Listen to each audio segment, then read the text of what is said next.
If you want to walk or run or do anything on your feet better, maybe the most important thing you need to know, you're going to learn from a dead body. More about that on today's episode of the Movement, the podcast for people who want to know the truth about what it takes to have a happy, healthy, strong body, starting feet first, those things that are at the end of your legs.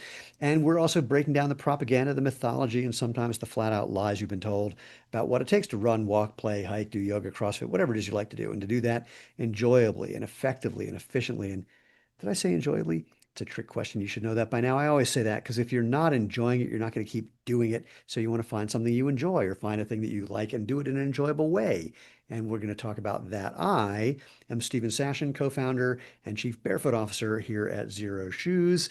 And we call this the Movement podcast because that means you and me, we are creating a movement about natural movement, having your body do what it's made to do and not getting in the way by using things that people sell you because they tell you they're going to be better, but actually don't do that at all. The way you are part of this is really simple. Just head over to our website, www.jointhemovementmovement.com, where you'll find previous episodes, the ways you can find us on social media, and most importantly, the ways you can, find the podcast in other places than the one you've found this on this time. But actually, the most important thing is just this. Leave a review, give us a thumbs up, give us a 5-star rating, all those things that you know that spread the word. That is the movement part of the natural movement thing.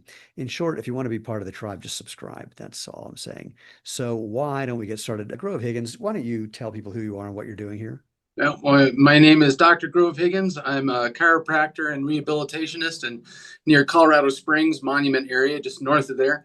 I've been working in physical medicine since 1988. When I was 14, had the ability to go and volunteer in a hospital and found the love of my life, working with human beings and making them move better, feel less pain, reach potential that they didn't know that they had, especially coming back from some of the catastrophic things that I first got a chance to work with.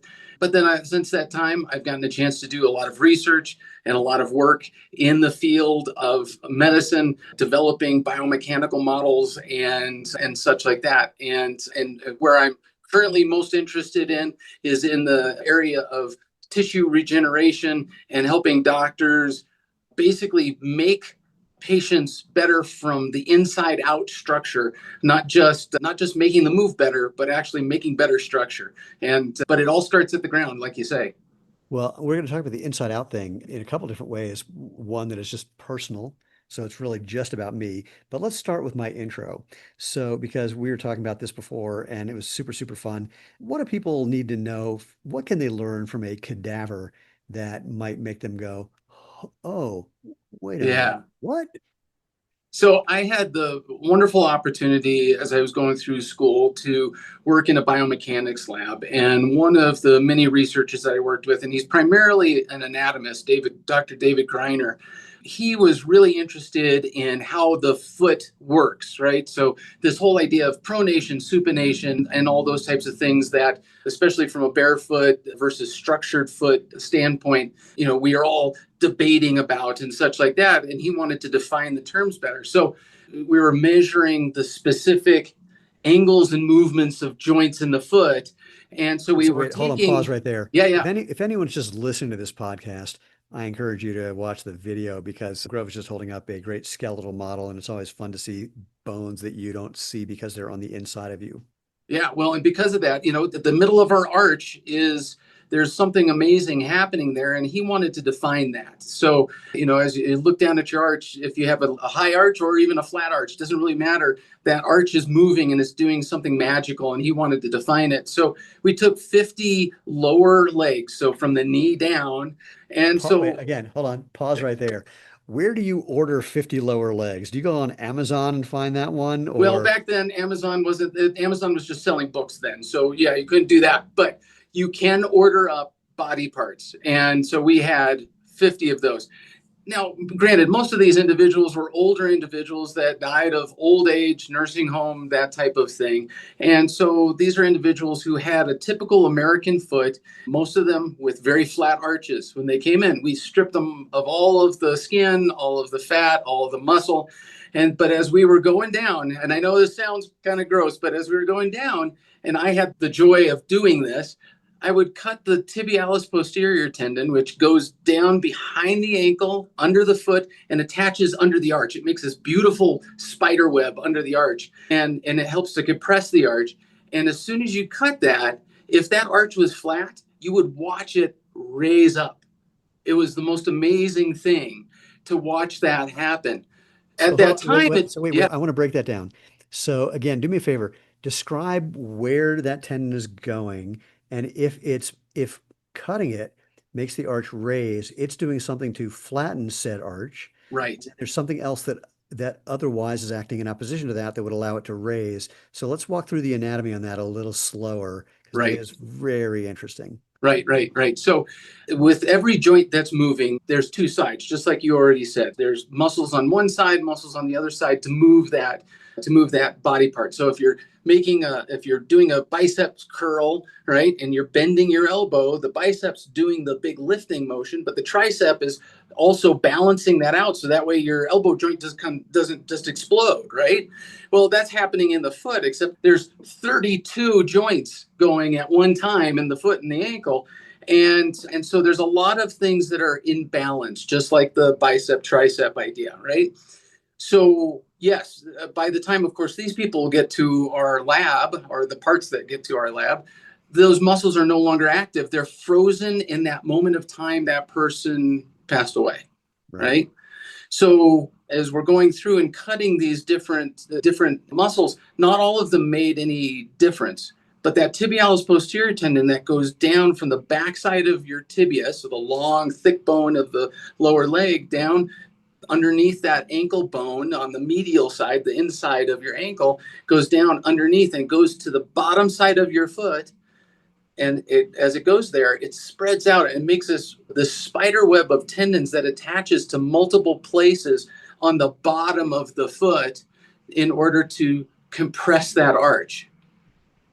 All right. So let's pause there for a second. So what's it doing in a healthy person that that requires compressing that arch? Yeah. So if it's doing its job, think of it kind of like a suspension bridge, right? A suspension bridge isn't actually held up. The way that it's created, it's actually creating tension in the middle of the bridge and pushing it to its origins. So from one side of the canyon to the other side of the canyon. And that's what creates stability of the structure and allows it to span it, but then allows things to go over the top of it without it collapsing, right? Got it. So your bottom of your foot is like that, but in somewhat reverse. And so it compresses the bottom of the foot, and it takes those bones, and as it's doing that, it's compressing them this way and lifting that arch, right? So a healthy tibialis posterior with everything else. It's not just one muscle, of course. Yeah. But in this case, if it's doing its job, it's compressing that arch and making that arch stand up. And this is one reason why, especially working with elite athletes, I see flat feet all the time. But that doesn't matter. Right. It matters if that arch is doing its job when it's moving, not while it's standing there. And an elite athlete has got this amazing nervous system that is queued up for performance. And so when it's standing there doing nothing, what does it do? It gets lazy. Yeah. And so most great runners have flat feet. And who cares, right? Because when they're running, their arches are beautiful. They're doing these amazing, their feet look like hands when they're doing it right? So anyway, so we get to this, we got all these legs cutting these, and I'm watching these arches pop up as soon as you cut that tibialis posterior tendon, and got me thinking. Of course, it took years for me to figure out what I observed, but that arch was trained to be in that position. Right. To the detriment of the person that owned it, most likely. And so how would it be trained? Well, this is where research that I did a couple of years before that as a lowly tech in the lab, one of my jobs was to read 500 papers on pediatric foot development for one of the researchers in the lab. And in that, I kept running across several papers that referenced these studies, particularly out of Asia, discussing vestibular function and foot development in children. So I'm going to set this up. You're born, and what's your foot? Your foot is fat and flat, right? Yep. what that allows the child to do as they're starting to find their feet is to put more surface area on the ground and be able to sense gravity through a flat foot that has maximum surface on the ground. So as they are developing this now vertical sense of balance and such, now the vestibular system, as it develops, allows the body to now start to pick up the arch, which now gives the child a mechanical advantage to launch himself and to move fast. He doesn't need all of that stability from a flat foot anymore. He wants to be able to be unstable so he can move quickly away from danger, towards food, whatever, right? Play the games, all that type of stuff. So as these children got older, right? Yes, their foot would fall, but when would it fall? When their vestibular system would start to spin down as they got older. Their foot would start to flatten out in order to find the ground again, to give the failing vestibular system as the person got older to sense gravity and have better balance. Well, let's pause there. So that's very, very cool. So I love the whole idea of the connection between your foot and your brain. And especially it's something that I talk about all the time. I go, you have 20,000 or more nerve endings in the bottom of your foot. And I ask people, why? They're like, what? I go, why would you need that? They go, oh, I guess so you can feel things. Yeah. Why would you need to feel things? Oh, I guess so you know how to move. Yeah. What's telling you how to move? Oh, I guess my brain is. Yeah. Okay. So there's that. So your point about the vestibular system starting to, down regulate, if you will, what's causing that to happen? Well, as we get older, the hair cells on the inside of the vestibular system that sense the sloshing of the fluid inside your ear, the gyroscope in your ear, essentially. And as you get older, and especially if you're getting less metabolically healthy and such, those hair cells begin to fail and they get Okay. brittle. And so then as that becomes less and less competent, your foot finds the ground in order to make you more competent, again, to connect those nerve Yeah, yeah, endings yeah. to the ground. And so that way gravity and you have a better relationship, because you don't need, as you get older, you have friends and family that are going to get your food and defend you from danger, right? So survival is less necessary. You just need to be able to get out of the chair, go with the family and stuff like that, right? So Well, yeah, here's something that should interest you, because I know you have a Tai Chi background, right? yes, correct. So what do the older folks do? They do Tai Chi. things like Tai Chi. And then in Asia, it is not uncommon to go to parks and to find cobblestone mandalas in the parks. And why? Because it's a play toy for the older adult to come in, take off their shoes, and they walk the mandala. Why? Because it keeps their feet moving and sensitive and such like that. So the rate of fall in Asian countries is much less. And so then broken hips, mortality, and such like that is much less in Asian countries than it is in the United States. What's the difference? In the United States, we put them in orthotics and we put them in stiffer shoes to support their arch, which wants to find the ground. Right. And instead, we ruin them. And the result of this, and this sounds terrible, might be medical malpractice, is that we're setting them up for injury, failure, death. You know, this is something that I have said. There's a lot of things I've said, is I kind of wish that shoes killed people. Because if they did, then we'd have like a, Philip Morris case on our hands where we would see that the shoe companies know that putting big, thick, stiff shoes on people's feet, elderly in particular, but anybody really, is making it harder and harder for you to function properly. And, can result in what happened to my dad, trip, fall, die. And, but, instead they just take a bunch of money out of your wallet and make your life more difficult, and people call it normal, like watching elderly people shuffle along. And I said, they're shuffling because their brains are not stupid. Since they can barely feel and they can barely move their feet, their brain is saying shuffle so that you're basically staying essentially balanced the whole time. 100%. You're never getting off balance to walk normally or to Yeah. run. And it's completely upside down. And you may know this, there's research that came out of Duke University showing a high correlation between walking speed and mortality.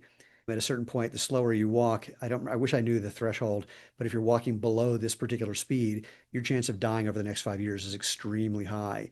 And by that point, you're walking at that speed because your feet and brain have not been functioning correctly, and your chance of dying is most likely from trip, fall, die. Yeah, yeah. And survival is what it's all about. The brain's only Yeah. interested in getting you away from tigers and to the refrigerator. And it wants to do that the best that it can, but it doesn't care about performance. So if the information coming into the system is poor because Yeah. we're either blocking it or we've broken it, yeah, movement becomes a less and less graceful event. And unfortunately, it sets us up for bad health issues down the way. I mean, one of the things that amazes me is we will see like indigenous tribes where people are still living into their 70s and 80s, Mhm. and those people are still fully functional. I mean, totally fine. And no one ever, the way people seem to approach that is like, oh, well, that's them. We can't do, I mean, we're different. That's them. I don't know why people don't think, especially in a culture like ours, where everyone thinks anything is possible by and large. If I can imagine that I can become that, I can be that. I can imagine being rich, then sure, I can become rich or whatever the thing is. But when it comes to certain things around physical activity and physical health, people don't do that. It's like, oh, I can't run anymore because because my knees hurt. Well, what about those guys who are, heavier than you, who are able to run without a problem, in these other places? I mean, why can't you do that? Well, I can't do that. It's a different thing. Well, why can't we learn what they're doing and do the same thing? Maybe, what's happening for you is because you're doing something different from those people. And if you learn what those people are doing, you can do it too. It's a weird, I'm not being Yeah. very articulate. You know where I'm going with this? Yeah, most definitely. We bought into the thought virus that's been given to us, right? And Yeah, that. and a lot of it's because, unfortunately, as Westerners, and especially in America, we're so myopic. We look at what's right in front of us. And this is even in science. We're not looking broadly like in those Native American tribes before us or into other parts of the country, other Native populations, and watching and learning from them and then saying, why don't we move or behave like them? Instead, Or we're why don't trying we to make try them it? move like us. Yeah, why don't we give it a whirl? Why don't we try to figure that out? The Tai Chi thing is interesting. And people, it's so funny. In America, when people see that, they don't necessarily mock it, but they kind of mock it. And missing that idea that the biggest thing they're working on is feeling the ground and letting their brain respond to that in all these different positions. Now, granted, it is I think part of the challenge there is Tai Chi is promoted to younger people as a martial art of sorts. It is a martial art It for those is. people who actually know how to perceive it that way and do it that way. But mostly it's like, oh, that's just, something old people do. It's like, no, no, no, no, no. I mean, when I was doing Tai Chi, one of my teacher used to go to karate schools, like big, hard karate schools. And he'd say, okay, I'm going to try something. I want to tap you on the head and you just stop me. I mean, you don't even have to stop me. Just like if you touch my hand or my arm on the way to tapping you on the head, you win. But if I can tap you on the head, I win. And he would just sit there and he said, I'm going to stand on one leg. I'm going to have my hands by my side. That's where I'm going to start. You can have your hands right up by your face. I'm going to tap you on the head. Okay, ready? Go. And he would just like tap them on the head over and over and over. And they couldn't stop him. And I said, so how do you describe what you're doing? He goes, it's easy. It's literally not possible for you to perceive the time that it takes for me to move my hand from my side to your head. It takes less than a quarter of a second. And the information going from your eye to your brain and back down to your arm takes longer than that. So what people normally are responding to is some subtle other motion that I'm making before I start moving my Right. hand that I would be telegraphing. I just don't telegraph anymore. And that came from the fighting style of Tai Chi. Right, right. And that's an excellent, I mean, again, to tie in what you've already said about the feet and the brain connection, there's a lot going on between those 2 points, too. Movement is complex. We're primarily sighted beings, so we take in a lot of information from our eyes that we're not even aware of. Like our eyes, our brain sees that pebble in the road ahead of us.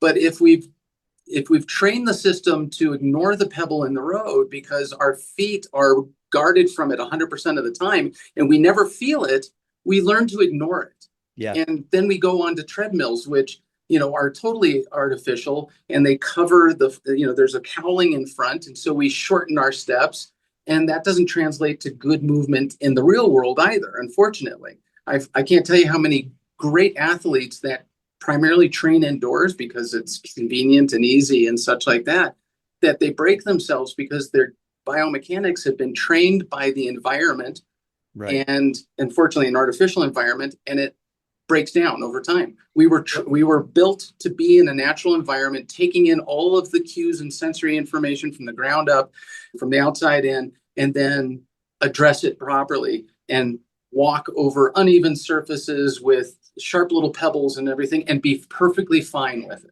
This is my favorite thing when people say to me, well, we didn't evolve to, run on roads for 26 miles. I went, no, what we evolved to run on are way more difficult, True. way harder. And frankly, we also didn't evolve to do double backflips, but if you want, I can go do one. So there's lots of things that we evolved to do certain things that allows us to do other things.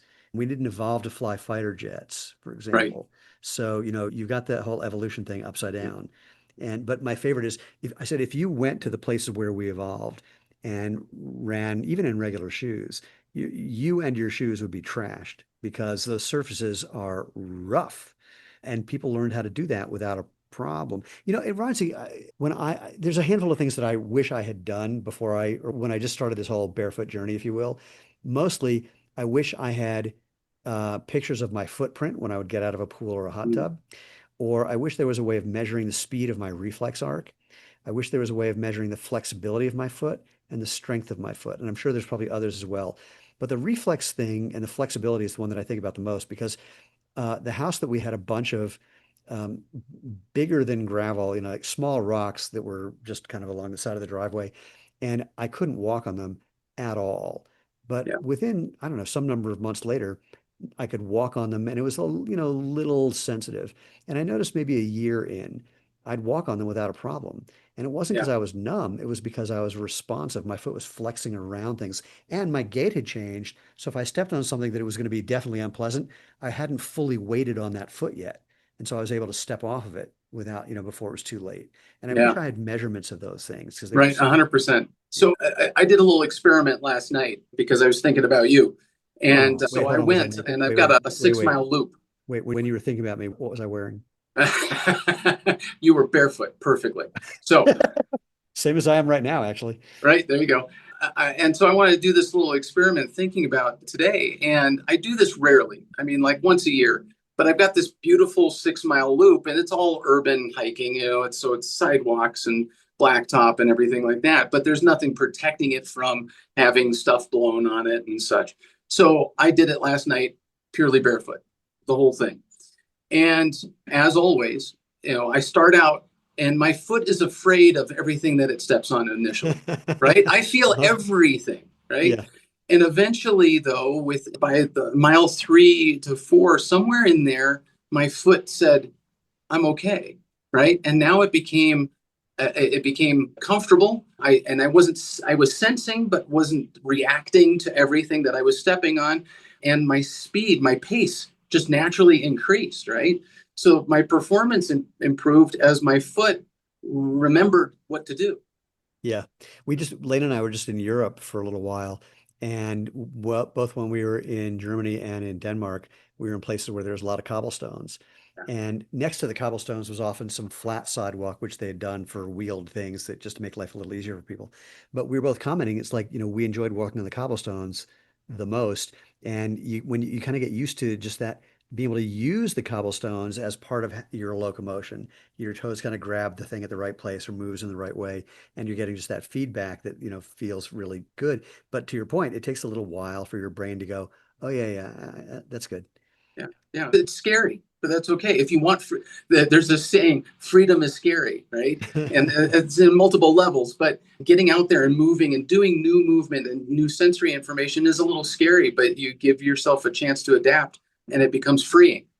Well, there's kind of a myth in the barefoot world, or what people perceive as the barefoot world, that as you're going barefoot, what's actually happening is you're building calluses and your foot is getting more, Right. whatever the word is, and basically you're not feeling as much Yeah. because the skin is getting thicker and blah blah blah. What's your take on that? Yeah, no.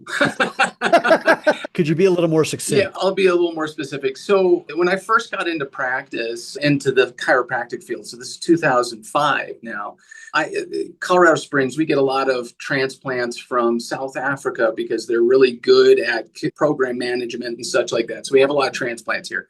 But one of the things that I noticed is that they weren't coming to me for foot and lower leg problems. They were coming for other things, but I'd see bare feet, and their bare feet do not look like American feet. They're wider, they're thicker. The toes are not just splayed out, but the pad is wider and such like that. And so I asked one of them, I'm like, I've noticed this trend working with all you South Africans that you've got these hand feet, these feet that look more articulated than the typical American foot. Why do you think that is? And the individual said, that's a really interesting question. It's probably because when we go to school, we go to school in patent leather uniforms and patent leather shoes. But then when we go out to play recess, we take off our shoes. We play soccer barefoot, right? So their foot development is different, but they still maintained that thickness and that morphology that they had then. And then you look at other like videos, you can go on YouTube and find this all over the place. Find people who climb trees. Yeah. And their feet, again, have more articulation to it. They can grab the side of the tree and such like that. Their feet are very supple. They're not leathery. They're not, and when you look at the bottom of their feet, they're like hands that have been working, but they're not thick and protected. I think that we've potentially mythologized that foot shape and that morphology. I think that they're partially right. This is my suspicion. I mean, I could be completely making this up, but I suspect that there's a genetic component as well, or an evolutionary component. Let's just leave it at genetic. That'll be easier. That if you just go back, a number of generations, you're going to see similar things. So they're coming out of the gate already with a different foot shape to begin with. And I don't know how much of that changes over time based on what they're doing with their feet. I mean, what you're doing with your feet is a whole other thing. My favorite thing is watching videos of people who either were born with or lost both of their arms, born without or lost both of their arms, and what they learn to do with their feet. Everyone goes, oh my God, that's amazing. It's like, no, it's what any of us could do if we were using our feet, if we had to do, I mean, it's not that it's special. We also have a tendency to mythologize people who have suffered something that we can't imagine, that then are having a fine life, having adapted to not having whatever that thing is. And we go, oh my God, that's incredible. It's like, no. If you ask them, they go, no, it's what you would do too. This is, your learn to do this. You learn to draw, you learn to, drive, Yeah. learn to whatever. The human system is so adaptable to the environment, but it has to be used. If you don't use it, you don't develop it. And if you've developed it and you stop using it, you lose it, right? And unfortunately, it comes to a point where it becomes more and more permanent and it's less changeable. Not that it's not worth trying to change. Yeah, it's kind of like old people lifting weights. They're going to get stronger, but they're not going to turn into professional bodybuilders if they haven't been doing that for a while. Right. Which I kind of feel like that now at 63. It's like I've been lifting a lot. I'm definitely getting stronger. I've gotten a little bigger, but I have no illusions about where that's going. Right. Yep. Yeah, So, just don't stop moving, man. I got to tell you, I've been working out more consistently in the last year and a half than ever in my life, even when I was, well, a little different thing when I was a competitive athlete, but it's been really, really satisfying because, and this is not a pitch for my workout per se, but a pitch for finding the thing that fits your psychology and your life. So this is a very intense, very short workout. That's the hardest thing I've ever done, which is why I like it. I like that it's super intense and super hard and super short and produces effects. So, that's part of my do something you enjoy. And every time I do this workout, it is excruciating. And my wife says, still having a good time on, oh, the best. So it's just bad. So what else do we want to talk about on I keep thinking about this one other study actually from Christine Pollard at OSU, where she believed, as everyone did, that the cushioning in shoes was good and more cushioning would have to be better. And so when she did her research, what she was studying was the force going into your knee when you're running. And she was very stunned to find out that even a small amount of cushioning increased the forces that were going into your knee, tibial loading forces, and adding cushioning did not make it any better. And at a certain point, and sometimes sooner rather than later, made it worse, similar to what we've been talking about, because the brain was saying, I can't feel anything, so I've had to land harder to try to get some kind of feedback. Yeah. And if that didn't work, Yeah. So I'm going to reveal a secret that I use in clinical practice based off from that study from way back when. Part of that mechanism of how that arch flexes and moves is that it drives that tibia to rotate. So it isn't just that the tibia goes forward and backwards. it's actually doing this subtle little rotation medially, so into the middle towards your knees, right? As you bend the knee, it has to rotate in order to unlock the femur from the tibia, all right? So we know this, but as you bend it, between the talus and the navicular here, it takes that linear force coming in through the forefoot and turns it into rotational force, and then that rotational force gets transmitted up the tibia, right? If that tibia does not rotate, where does all that force go?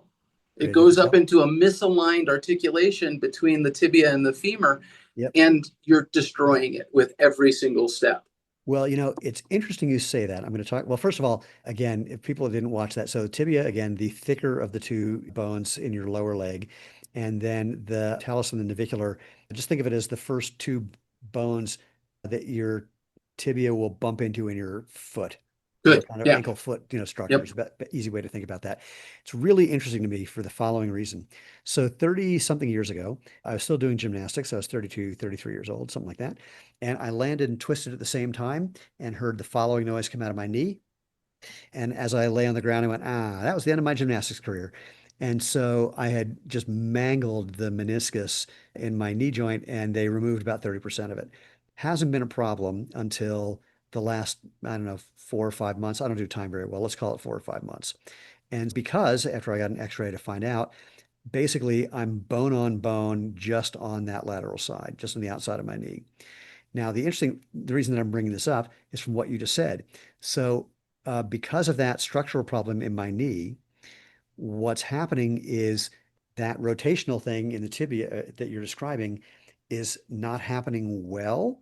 And so I'm getting, there's some tightness on all of the muscles and tendons on the lateral side of my lower leg, which are interestingly putting stress on the medial side, the inner side of all the attachments right around my heel, right around, I don't need to get into that. Right. So Yeah. if I weren't who I am, if I didn't know you and all the people that I've met over the last 16 years, I'd say, oh my God, it's plantar fasciitis. It's like, nope.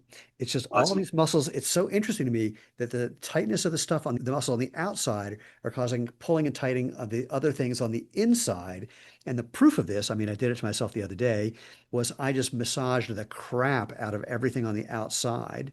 And I used all the various tools that I had to just, really like loosen that stuff up. And the next day I was feeling like 95% better. Yeah. And the interesting solution that I'm crossing my fingers about, I mean, I'm trying to get some hyaluronic acid just into that joint to give it a little bit of protection and get a little space in there. And this is something I wanted to bring up with you and I'm doing that instead of getting a knee replacement because have you heard about the guys in Sweden who figured out how to make new cartilage for your knee Yeah. coming from your nose? Yeah. This is Yep. so I reached out. So for people who don't know, and I'm assuming it's most of you, people listening or watching, people took cartilage from your septum, the thing that divides your nose into left and right, which has a lot of stem cells in it. They put it in a matrix and let it grow for a couple of weeks. Basically, they kind of coerce it to grow in the form they want. And they basically made a new bit of cartilage for your knee, which they say can't grow, even though when I had my knee surgery done, I saw a whole lot of growth. It was just going everywhere. So it just didn't Right. know how to put itself back together correctly. But there was growth happening, just not in a good way. Anyway, they put this new cartilage coming from your nose into your knee, and they found that it created an immediate benefit that got even better over the 2 years they've been doing this. I reached out to see if I could become part of the next study. Unfortunately, they're studying patellar knee osteoarthritis, which I do not have. So I'm not getting a knee replacement. I'm hoping that by the time, I can't treat things with whatever else I'm doing, that technique will be Yeah. officially approved. Yeah. Yeah. So that's a great segue into talking about rebuilding structure. That's where we were going. That's Awesome. where we started. So Fantastic. structure it is. All right. Yeah. So, you've got a couple of problems there. One, yours was done traumatically, right? Yeah. But I can't tell you how many people we see where they have no history of trauma, right?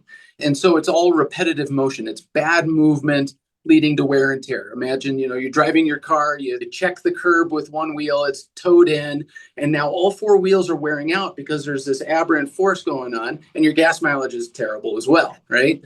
And you could put new rubber on the tires, but it doesn't change the alignment. And so you just keep putting more money into the car, more money into the car, where all you needed to do is have one wheel realigned and now everything works better, right? Yeah. So in your case, you had this injury. It created an instant damage to a structure, but it also probably created some instability.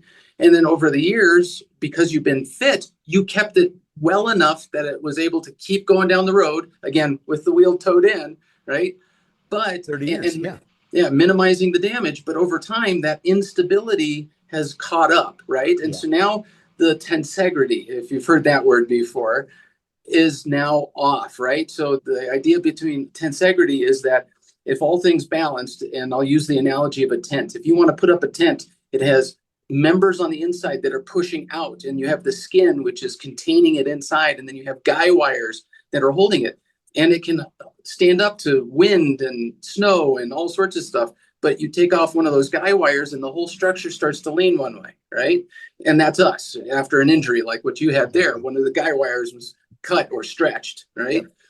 And so the rehab is important because our body can compensate for a while, but then the tissue, the structure starts to break down, like your meniscus got worse and then it affected the cartilage and such like that. What do you do about that? As a chiropractor, I can help you with the alignment, but I can't put structure back into you. Right. Right? I wished. Yeah. But that's where regenerative medicine and regenerative techniques like shockwave therapy and such like that becomes a game changer in orthopedics. Yeah. So talk more about those. And yes, this is one of those things where, of course, living in or near Boulder, when I describe what's going on, everyone has an answer for what I should be doing. If I just take some homeopathic whatever, or if I see some shamanistic healer, I'm going, no, no, no. This is a building where a couple of the bricks are gone. Yeah. I mean, it's not a big deal. I had 30 years of being totally fine, even after a seriously traumatic injury. I'm Yeah. cool with that. And in fact, what saved me, ironically, was getting out of regular shoes because I totally forgot about this. I actually had a lot of knee issues up until I got out of regular shoes. And Yeah. so my last, 16, 17 years were saved by or extended by being predominantly barefoot or in things like zero shoes. So I didn't even think about that until just now. But anyway, talk about regenerative things. Shockwave, I find very interesting. I want you to talk about that, but I'm going to preface this by saying the first time I had it, and it was not because I was going for a treatment, it's because I was at an event where the guys who sell that service were, trying to sell their thing. I said, Right. do it to me. I want to feel it. And it was the weirdest thing I've ever felt because you're getting sensations in parts of your body where you've never gotten a sensation because it's inside your body and Right. weird sensations. So Right. that, so anyway, talk about it, but So I'm going to yeah, couch that. so I got into regenerative medicine because I had patients again that had deficient structure that I could not fix, no Yeah. matter how good my hands are, and my hands are really good, right? And so I want my patients to be better. And the last thing that I want, unless it's necessary, is to have them cut on, right? Right. And so I had this one patient who literally his head was not attached to the top of his spine. When he would tilt his head to the side, we have the digital motion x-ray, his skull would slide sideways, Oh pinch my his God. brainstem and cause him to have seizure-like activities. And he was getting diagnosed with seizure disorder when really what it was that the ligaments that hold the whole thing together aren't there anymore. He Oh was in my a God. head-on collision with a concrete barrier. Oh, The there we go. barrier won. There we go. Right? He should have died. But anyway, long story short, that was my first foray into it because the only option that he had was putting screws into his skull to hold the whole thing together. And there's one person in the world that did that at that time. Instead, he went to the Centeno Schultz Clinic up there in Broomfield near Yeah, yeah. you and got PRP and stem cell work done to those ligaments and regrew them. I'm going to pause there on something. Yeah. So I have a friend do you know prolotherapy? Oh, yeah. Okay. I assume that you would. So for people who don't, prolotherapy, they take a needle syringe and they stick the needle into your ligaments or tendons and inject something to basically Sugar selectively. water. Yeah, my friend Tom added a little bit of testosterone just to make the cells like really open to whatever. Anyway, so my friend Tom Raven is the guy who taught Prolo to almost everybody. And he's a former radiologist. It felt like the guy had X-ray vision. I watched him do things to people, like with needles that were a foot long to try to get to the right spot with someone who was, relatively overweight or no, very overweight. It was like, how did you do that? Now, granted, one time he was working on my knee after I had my surgery. He was working, or after I had, yeah, the meniscus partially removed, and he sticks a needle. I'm lying face down on the table, and he sticks a needle trying to get to something like in the front of my knee, but has to get there from the back. And he nicks my tibial nerve, and I pop off the table. Like I'm a foot off the table in midair. And it was like an electric shock, just popped me off the table. And I'm in midair thinking, I couldn't do this if I tried to physically. And I land, and there's a long pause, and Tom goes, yeah, I was trying not to do that. But anyway, but Prolo, again, the basic idea, little sugar water, just selectively injure the tendons because, you get injured, your body's going to do the best that it can for a few days to get you back up and moving, but not back to where you were before you got injured necessarily. Yeah. And that little injury is going to selectively, generate restorative things to build more tissue. Anyway, Yeah. the PRP version is the same idea, except that they're typically people doing it under with ultrasound to know where to put the needle. Tom could just like do it. And B, often they're doing it by spinning platelets out of your blood and injecting that as well with the idea that will accelerate the healing process. I mean, the healing happens because platelets show up anyway. They're thinking Yeah. it's better if you just if you had the platelets to begin with.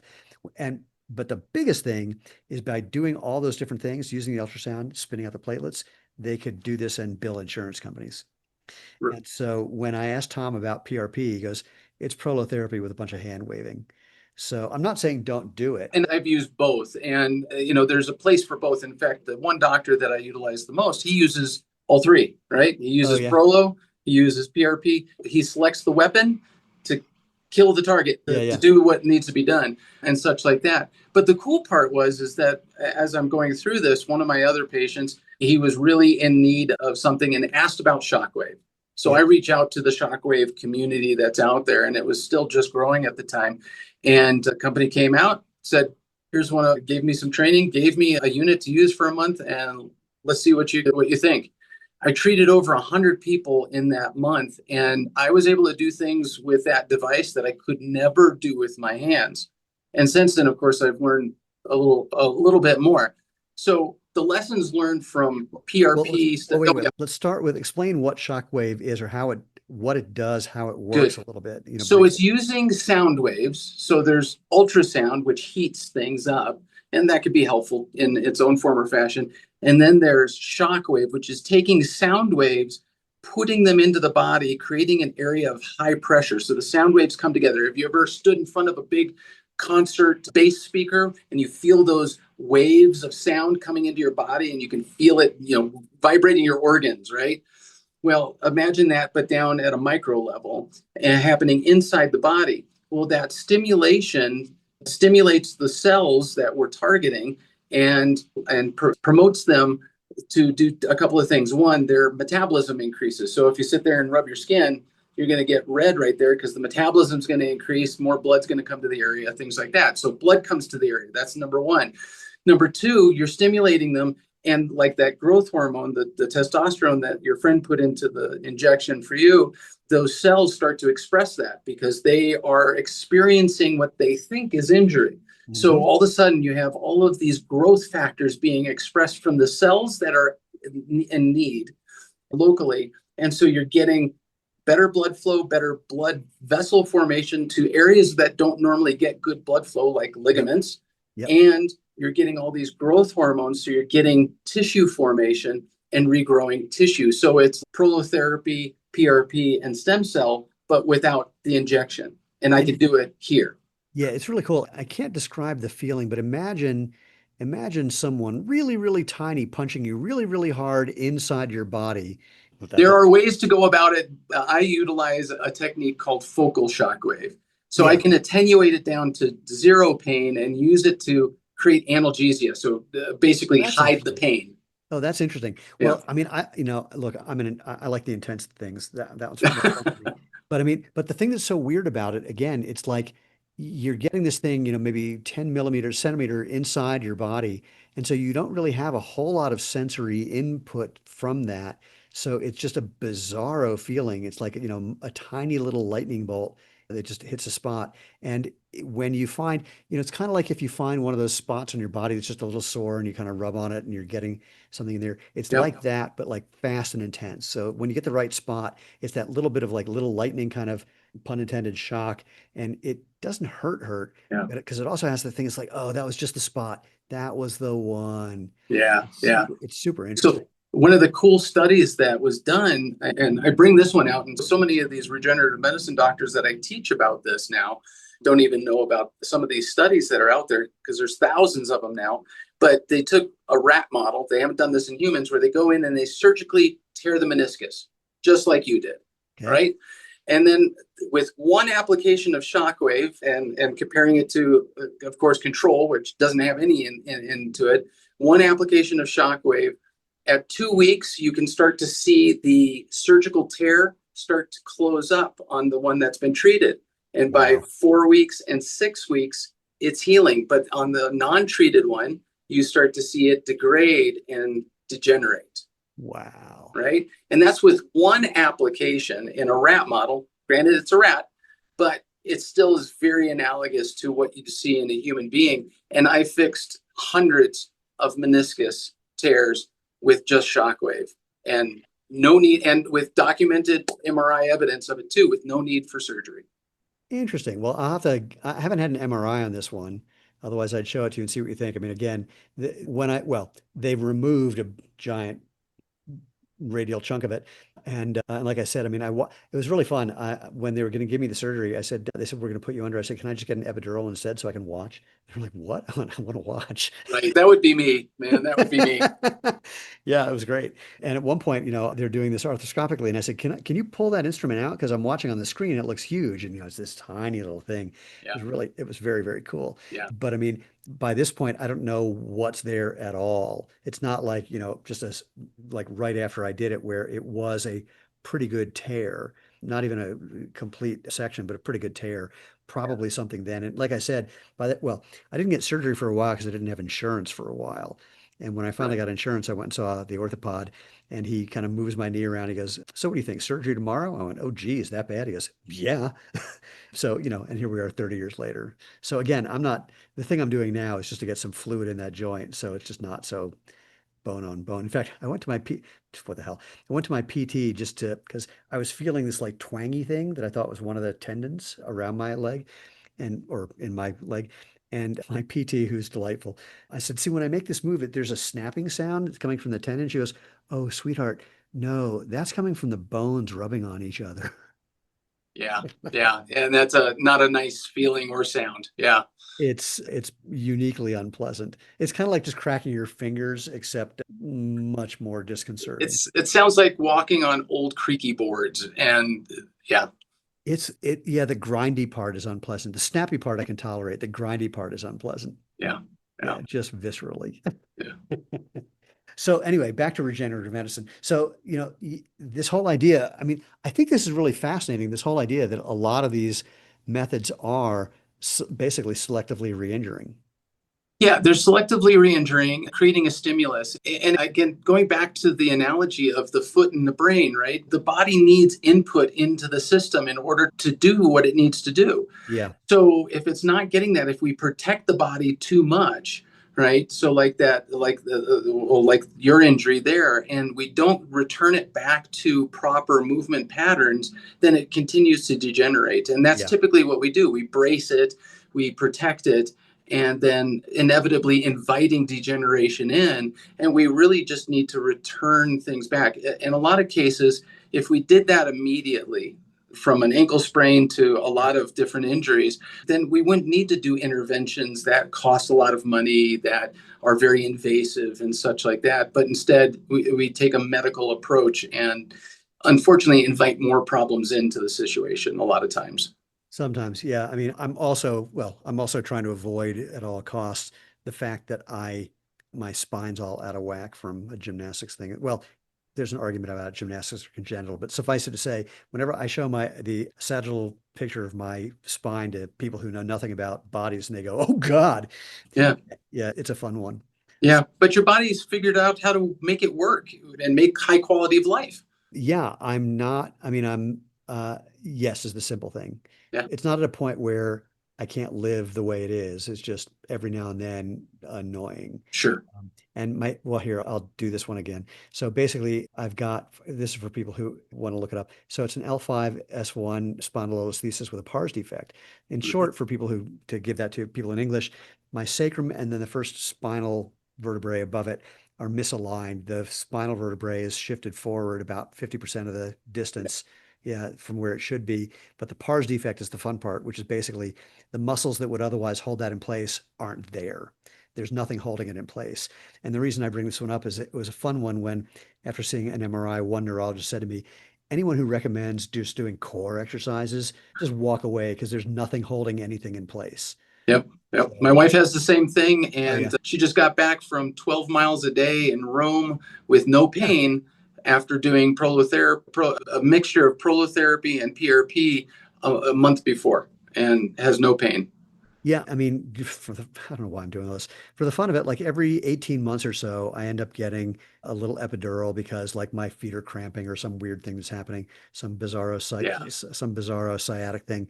But that's it. I mean, otherwise, again, I was having a lot of problems until I got out of regular shoes. Right. Yep. Yep. See it all the time. Yep. Yeah. You're right.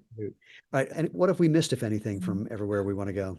I think really what it comes down to is, people, if they're listening to this podcast, are interested in helping themselves, one, but they're getting it from people who are experienced, you in your industry, from all of the research that you've done and the thousands of people that you've talked to in this field. And then so learn from that, but then assemble a team of people and professionals that can help you. And the thing that you really want to look for are people who want you to be at the best that you can be without them. I'm gonna add a caveat to that or an addendum to that, which is find people who are hip to what we're talking about. Find people who, I mean, I'll never forget the first, not conference, there was a panel discussion about barefoot running before I'd even started the company, actually, when I was just making sandals for people. And it was a bunch of physical therapists and doctors and whatnot. It was held at a physical therapy clinic in Boulder. And they were all saying things like, if you want to run barefoot, it's going to take you 5 to 10 years to adjust to be able to do that. And I'm going, what the fuck are these people talking about? And finally, I mean, I asked the question, I said, how many of you have ever run for at least a mile in bare feet on a road? And I was the only hand that went up. And I'm not even a runner. I'm a sprinter. Yeah. And I'm going, you guys don't know what you're talking about. You're making up stories based on no information whatsoever. And the stories that you're making up are completely contradictory to the experiences of hundreds of people that I know. And so when people talk to me that they have, some issue where I'm going to recommend that they see a medical professional, I go, find someone who's hip to this whole idea because there are people we all do it. We know very little about something and someone asks us about it. We make up a story to justify the way we believe it. And I see this, my God, I met a medical doctor who this is going to be weird. He was going to go have surgery for plantar fasciitis. And I said, why is that? I don't think you have plantar fasciitis. He goes, what are you talking about? I said, well, can you just like raise yourself up on your toes? He said, yeah. And he did it. I said, well, does that hurt? He goes, no. I said, yeah, dude, you don't have plantar fasciitis. I said, can you, while you're on your toes, just kind of, bounce from left to right? So just like running in place a little, just on your toes. He's, yeah. I said, does that hurt? He goes, no. I said, you don't have plantar Yeah. fasciitis. I said, can you, while you're doing that left and right thing, just bouncing back and forth, lean forward and just let your body go where it goes? And he just runs down the block and back. I said, any problem? He goes, no. I said, dude, you don't need surgery. And he went and Right. had it anyway. Yeah, yeah. I mean, you tell the story about the special forces guy with plantar Oh fasciitis yeah, same and thing. all of his buddies, right? And pain is very imprecise. It doesn't tell you anything specific most of the time, right? And Yeah, the best example I can give you is a paper cut. You get a paper cut, and the whole world exists right there at that moment, right? That's all you could think about. But eventually, your brain goes, "Oh, that wasn't so bad," and it just turns off, right? It didn't even yeah, bleed. But you can be walking around having cut your elbow, and your wife looks at you and goes, "Hey, Steve, what you do to your elbow?" And you're like, I don't know. Why didn't that hurt? Right. yeah. So pain is just an output of the brain. It's our job to then figure out, as a good practitioner, to find out what is the pain really pointing to and solve that problem for the person. Or is it just fear? It's kind of like me starting out yesterday walking on my 6 miles. After Hmm. 3 to 4 miles, my brain is like, hey, your feet are not in danger. You're fine. And so then that went away. Here's my favorite version of that. People who say, I tried the barefoot thing, but I got Achilles tendonitis. And I said, no, no, here's what happened. You've been wearing a high-heeled shoe, a high-heeled running shoe, and your brain has been trained to only let your Achilles stretch a certain amount. And what you then did is you switched immediately to a minimal shoe, a flat shoe, and you didn't give your brain time to learn that it's cool to let your Achilles stretch to the fullest extent that it can stretch. And people, that what they say is, I've been wearing high heel shoes, my Achilles is shortened. No, the tissue has not shortened. If we cut you open, let's go back to the cadavers from the beginning. Yep. We could stretch your Achilles as far as it needed to be stretched because it's not getting any input from your brain. But your brain is saying, whoa, whoa, whoa, it's learned. That's enough. Oops, did I lose you somehow? Oh man, oh wow, I somehow just lost Grove. Hopefully he will be back in just a moment. Fingers crossed. And even more, hopefully, I'm going to have to tell someone that at the 1 hour mark, roughly, we got to bring him back. I'm going to pause the recording. All right, we got interrupted by a technical glitch. So I was saying, you've basically, trained your brain to tell you that's as much as you can do. And there's whole methodologies. I mean, one called Feldenkrais method that's all about retraining your brain very, very quickly. But the simplest thing is, it's like, when I got back into sprinting, people said, well, you can't train in your spikes, you'll get Achilles tendonitis. Like, no, you're training in a big, thick shoe with a big heel, then you're switching immediately to a spike that you're not used to. This is the problem that you're talking about. And people don't, I mean, it sounds weird to even say that so much of what we think is a physical limitation is just our brain trying to protect us from things that are totally cool. Yeah. Yeah, most definitely. And training is how you fix a lot of those problems, proper training. Yeah, exactly. Anyway, all right. Grove, as always, this is a total pleasure. If people want to get in touch with you or hear more about what you're up to and what you're thinking and doing, how would they do that? Yeah, definitely. On the interwebs, go to On the inner neuro. tubes. The Yep. inner tubes. Yes. Yeah, go to neuroathletechiro.com. You can also reach me directly through Dr. Higgins at neuroathleteclinic.com. And we have a YouTube channel as well and Facebook. And I try to put out some educational material, usually little tips and tricks on how to get the most out of life, things that nobody else is teaching, because there's a lot of information out there. And I want to be able to contribute to that, but I don't want to just make content just to make content. Yeah, I appreciate that. Well, again, thank you. And for everyone watching/listening, thank you as well. Quick reminders before we call it a day. Go over to www.jointhemovementmovement.com. There's nothing to do to join. You don't need to pay anything. There's no secret handshake. We don't do a magic dance every morning at 7 a.m. All right. Yeah, we do that, but I won't tell you about it now. And you'll find previous episodes, of which there are quite a few, places to find us on social media, and of course, other places to find the podcast if you're looking for somewhere else. And if you have any requests or recommendations, people you think I should talk to, or anything else you want to cover, or if you just want to tell me what you're thinking, you can drop me an email, move, at jointhemovementmovement.com. It would be great if you can find someone who thinks I have a case of cranial rectal reorientation syndrome. I would love to talk to one of those people. That would be a lot of fun. Usually they resist. I've talked to a few and said, come on, why don't we do this live? They go, oh, no, no, no. It's like, all right, whatever. Anyway, most importantly, though, whatever you do between now and the next time we see each other, not really, you know where I'm going, between now and whatever's next, go out, have fun, and live life feet first.